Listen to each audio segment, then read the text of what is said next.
Pinag-aaralan ng Cybercrime Investigation and Coordinating Center ang pagsasampa ng kasong estafa laban sa mga influencer na tuloy pa rin sa pagpapromote ng iligal na online sugal. Saksi, si Maki Pulido. Nakakabahala, sabi ng CICC o Cybercrime Investigation and Coordinating Center na dahil sa social media influencers, mas nagiging talamak ang illegal online gambling. Sa datos mula sa kanilang Threat Monitoring Center, pinopromote ng 119 influencers ang illegal online gambling sa pamamagitan ng content creation, live streaming at referral link distribution. These are manipulated sites, so it's not necessarily based on chance alone. They target really the youths to gamble.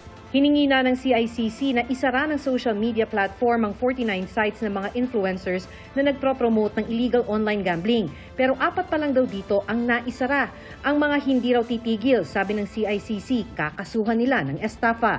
Kailangan mapag-aralan kung ano ho yung mga sanctions na pwedeng ipataw dito sa mga platforms na hindi tumutugon doon sa mga legal naman na request ng ating gobyerno. May influencers din namang tumigil at ngayon hinihimok ang kapwa influencers na huwag nang mag-promote ng illegal online gambling.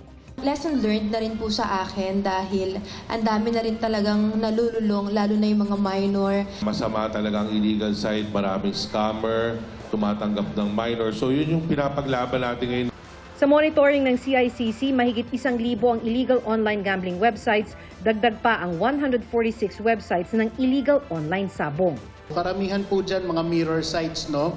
So kapag may nire-report po kasi kami na kapag take down po ang CICC ng illegal gambling sites, nakakabalik po kagad. Para sa GMA Integrated News, ako si Maki Pulido, ang inyong saksi. Mga kapuso, maging una sa saksi. Mag-subscribe sa GMA Integrated News sa YouTube para sa iba't ibang balita.